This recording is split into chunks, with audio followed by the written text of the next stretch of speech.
Hello everyone. आज हम discuss करेंगे कि अरेस्ट क्या होता है, किस तरीके से अरेस्ट किया जाता है under criminal procedure code. The code of criminal procedure 1973 does not define arrest. तो सीआरपीसी 1973 में कहीं पर भी कोई डेफिनेशन नहीं है अरेस्ट की कि अरेस्ट होता क्या है। In common parlance, arrest can be defined as apprehension or restraint or the deprivation of one's personal liberty to go where he pleases.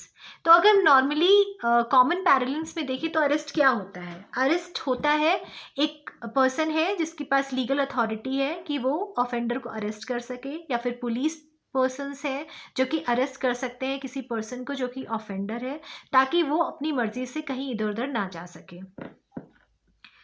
In legal sense, arrest means taking into custody another person under authority empowered by law for the purpose of holding or detaining him to answer a criminal charge or preventing the commission of a criminal offense. एक person है जिसने offence किया है, उसके ऊपर charges लगे हैं offence करने के, और उसको आंसर करना है कि उसने ऑफेंस किया है कि नहीं किया। उसके ऊपर ट्रायल चलेगा जहाँ पे ये बात पता चलेगी। या फिर अगर कोई पर्सन है जो कि जिसके ऊपर चार्ज प्रूव हो चुका है और आगे फर्दर वो कमीशन ऑफ ऑफेंस ना करे, इसलिए उस पर्सन का अरेस्ट किया जाता है under CrPC. The words custody and arrest are non-synonymous. It is true that in every arrest there is custody, but vice versa is not true. Thus, in simple terms, arrest can be defined as apprehension of the person by legal authority resulting in deprivation of the liberty. तो custody और arrest ये दोनों शब्द मिलते जुलते हैं, लेकिन ये सिनोनिमस नहीं है। हर कस्टडी में अरेस्ट नहीं होता है, बट हर अरेस्ट में कस्टडी होती है। अब किसी पर्सन को, कोई पुलिस पर्सन है या कोई प्राइवेट पर्सन है, वो किसी पर्सन को जब भी अरेस्ट करता है तो वहाँ वो उसकी कस्टडी को अपने हाथ में लेता है, लेकिन हर कस्टडी में अरेस्ट हो ये ज़रूरी नहीं है। Thus, in simple term, arrest can be defined as apprehension of person by legal authority resulting in deprivation of his liberty. तो अगर हम लीगल पैरेलेंस में देखें तो अरेस्ट क्या होता है? अरेस्ट में एक पर्सन को डिटेन कर लिया जाता है, उसकी पर्सनल लिबर्टी को जो भी पुलिस ऑफिसर है या प्राइवेट पर्सन है अपने हाथ में ले लेती है। अब जिस पर्सन का अरेस्ट हुआ है उसके पास ये चॉइस नहीं है कि वो इधर उधर अपनी मर्जी से जा सके। और ये अरेस्ट क्यों होता है? ये अरेस्ट इसलिए होता है ताकि वो फर्दर कमीशन ऑफ क्राइम ना कर सके, फर्दर कोई क्राइम कमिट ना कर सके, या फिर वो कोर्ट में जाने से पहले कहीं भाग ना जाए, इसलिए अरेस्ट को किया जाता है। Section 46 of the code describes the manner in which arrests are to be made. अब Section 46 में डिफाइन किया कि किस तरीके से अरेस्ट किया जाता है। It reads, number 1, in making an arrest, the police officer or other person making the same shall actually touch or confine the body of a person to be arrested unless there be submission to the custody by word or action. तो यहाँ पे ये कह रहे हैं कि जो भी पुलिस ऑफिसर है या प्राइवेट पर्सन है और वो किसी पर्सन को अरेस्ट कर रहा है, तो वहाँ पे वो उसकी बॉडी को पकड़ सकता है और उसको एक्चुअली कन्फाइन कर सकता है, unless there be submission to the custody by word or action. Unless उस पर्सन ने अपने हाथ खड़े कर दिए। मान लीजिए कोई ऑफेंडर है, उसने हाथ खड़ा कर दिया और उसने कहा कि I am submitting myself to you, तो यहाँ पर क्लियरली है कि वो अपने आप को सबमिट कर रहा है अरेस्ट करने के लिए, तो वहाँ पे उसको पकड़ने की या फिर ज़बरदस्ती कन्फाइन करने की ज़रूरत नहीं है, because he is submitting himself, action करके या फिर वर्ड्स के द्वारा। अब यहाँ पे प्रोवाइज़ो भी है, यहाँ पे औरत की इज्जत की मर्यादा को ध्यान में रखते हुए ये प्रोवाइज़ो डाला गया है that where a woman is to be arrested unless the circumstances indicate to the contrary, her submission to custody on an oral intimation of arrest shall be presumed, and unless the circumstances otherwise require or unless the police officer is a female, the police officer shall not touch the person of the woman for making her arrest.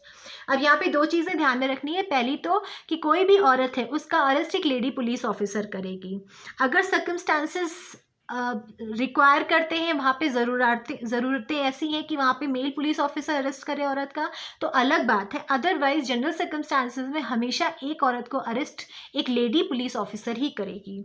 दूसरी चीज़ ये है कि यहाँ पर unless the circumstances indicate to the contrary, circumstances अगर अलग चीज़ prove कर रहे हैं, अलग चीज़ बता रहे हैं तो अलग बात है। अदरवाइज अगर कोई police officer, lady police officer किसी औरत को अरेस्ट करने के लिए गई है और उसको ओरली इंटीमेट करती है कि बहन जी हम आपको अरेस्ट करने आए हैं, तो प्रिजम्पशन हमेशा यही रहेगी कि जो औरत है वो अपने आप को अरेस्ट कराने के लिए तैयार है। Number 2, if such person forcibly resists the endeavor to arrest him or attempts to evade the arrest, such police officer or the person may use all means necessary to effect the arrest. अब जो भी person है जिसका भी arrest होना है, अगर वो कुछ इस तरह की हरकतें करता है जिससे कि उसका अरेस्ट ना हो सके, या फिर वहाँ से भागने की कोशिश करता है, या फिर वो सारे तरीके अख्तियार करता है जिससे उसका अरेस्ट ना हो सके, तो जो भी पुलिस ऑफिसर है या जो भी प्राइवेट पर्सन है जो उसका अरेस्ट करने गया है, वो सारे तरीके इस्तेमाल करेगा ताकि उस पर्सन का अरेस्ट हो सके. Third, nothing in this section gives a right to cause the death of the person who is not accused of an offence punishable with death or with imprisonment of life. अगर offender ने कोई ऐसा offence नहीं किया है जो death, जहाँ पे डेथ पेनल्टी है या फिर लाइफ इम्प्रिजनमेंट है, तो उस केस में किसी भी हालात में जब भी अरेस्ट करने पुलिस ऑफिसर गया या प्राइवेट पर्सन गया है, उसको किसी भी हालात में मारेगा नहीं, उसकी जान नहीं लेगा उस ऑफेंडर की. Nothing is section okay, now the fourth one, section 46 clause 4 reads, save in exceptional circumstances no woman shall be arrested after sunset and before sunrise, and where such exceptional circumstances exist, the woman police officer shall, by making a written report, obtain the prior permission of the JM stands for judicial magistrate first class, within whose local jurisdiction the offence is committed or the arrest is to be made. तो यहाँ पे औरत की इज्जत को ध्यान में रखते हुए ये भी क्लॉज डाला गया है. इसमें ये है कि किसी भी औरत की अरेस्ट सूर्यास्त के बाद और सूर्योदय से पहले नहीं होगी. अगर सर्कमस्टांसेस एक्सेप्शनल केसेस के हैं तो अलग बात है. जनरल रूल यही है कि किसी भी औरत को सूर्यास्त के बाद और सूर्योदय से पहले अरेस्ट नहीं किया जाएगा. और अगर एक्सेप्शनल सर्कमस्टांसेस है जहाँ पर ऐसा अरेस्ट ज़रूरी है, तो एक लेडी पुलिस ऑफिसर को जुडिशियल मैजिस्ट्रेट फर्स्ट क्लास जिसकी जुरिस्डिक्शन में ये ऑफेंस हुआ है उससे प्रायर परमिशन लेके एक लिखित रिपोर्ट तैयार करनी पड़ेगी कि कैसे एक्सेप्शनल सर्कमस्टांसेस है जहाँ पर एक औरत को सूर्यास्त के बाद और सूर्योदय से पहले अरेस्ट करना ज़रूरी था. Subsection 4 was added by Criminal Procedure Amendment Act of 2005 to prohibit arrest of a woman after sunset and before sunrise except in exceptional circumstances. And where such circumstances exist, the prior permission of the judicial magistrate of the first class is to be obtained. तो ये बताया है section 46 of CRPC 1973 में कि what will be the manner of arrest, किस तरह से arrest किया जाएगा.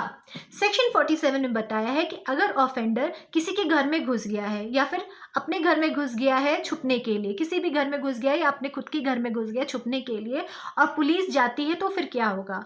तो section 47 provides for the search of place entered by person sought to be arrested. According to section 47, an occupier of a house is under a legal duty to afford to the police all the facilities to search the house for the purpose of making arrest.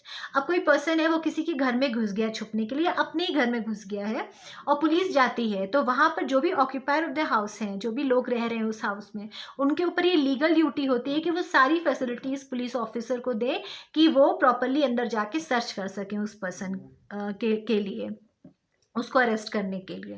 If such facilities are denied और obstructions are put in the way of the police officer, the section allows the officer to use force for getting entry into the house for search and also for the purpose of liberating in case he is detain in the house. अब police officer को अगर आप किसी तरह से भी occupier of the house harass कर रहे हैं, प्रॉब्लम क्रिएट कर रहे हैं कि वो अंदर घुस ना सके और ऑफेंडर को अरेस्ट ना कर सके, तो पुलिस ऑफिसर फोर्स भी यूज़ कर सकते हैं और घर के अंदर जा सकता है. और अगर पुलिस ऑफिसर को पकड़ लिया है उन लोगों ने, घर के लोगों ने, और उसको घर में ही दबोच के रखा हुआ है, तो पुलिस ऑफिसर अपने सारे फोर्स यूज कर सकता है किसी भी तरह से अपने आप को लिबरेट करने के लिए.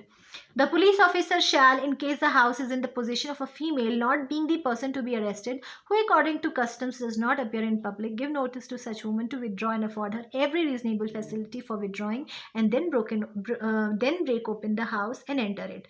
तो अगर कोई पर्दानशी वुमेन है या उसकी कस्टम में वो किसी भी तरह से दुनिया के सामने नहीं आती, हमेशा घूंघट में रहती है या पर्दे पे रहती है, तो उस केस में उस घर के ऑक्यूपायर वो लेडी है, तो पुलिस ऑफिसर जब भी जाएगा सर्च करने के लिए उस घर में ऑफेंडर के लिए, तो वो उस लेडी ऑफिसर को पहले ही बता देगा कि बहन जी आप अपने आप को विड्रॉ कर लो, हम आपको रीजनेबल फैसिलिटीज़ दे रहे हैं, पूरा टाइम दे रहे हैं कि आप अपने आप को विड्रॉ कर लो घर से, ताकि आपको हम लोगों के सामने या दुनिया के सामने ना आना पड़े और हम प्रॉपरली घर का सर्च कर सकें और ऑफेंडर को अरेस्ट कर सकें.